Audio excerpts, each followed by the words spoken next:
সম্প্রতি ইসরায়েল ও ইরানের যুদ্ধ সম্পর্কে আমরা সবাই জানি, কিন্তু একটা জিনিস সম্পর্কে আমরা জানি না, আর সেটা হচ্ছে মধ্যপ্রাচ্যের এই শক্তিশালী দুই দেশের মধ্যে কে কোন দিক থেকে বেশি শক্তিশালী। তাহলে চলুন কে কোন দিক থেকে বেশি শক্তিশালী দেখা যাক।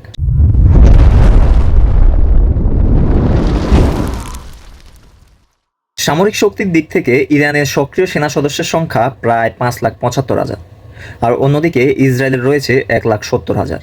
ইরানের রিজার্ভ ফোর্স হচ্ছে 3.5 লাখ, আর ইসরায়েলের হচ্ছে 4,65,000। ইরানের বার্ষিক সামরিক বাজেট হচ্ছে $10 বিলিয়ন, আর ইসরায়েলের হচ্ছে $24 বিলিয়ন।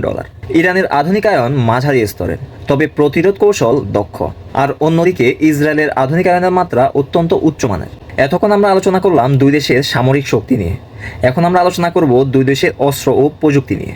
ইরান এখনও পারমাণবিক বোমা তৈরি করেনি, তবে ইউরেনিয়ামের সমৃদ্ধিকরণের সক্ষমতা বেড়েছে। আর অন্যদিকে ইসরায়েল আনুষ্ঠানিকভাবে স্বীকার না করলেও ধারণা করা হয় যে তাদের কাছে 80 থেকে 90টির মতো পারমাণবিক ওয়ার হেড রয়েছে। ইরানের কাছেও যুদ্ধবিমান রয়েছে, আর ইসরায়েলের কাছেও যুদ্ধবিমান রয়েছে, তবে ইরানের কাছে যে যুদ্ধবিমানগুলো রয়েছে সেগুলো পুরনো। ইরানের কাছেও ব্যালিস্টিক মিসাইল রয়েছে, আবার ইসরায়েলের কাছেও ব্যালিস্টিক মিসাইল রয়েছে।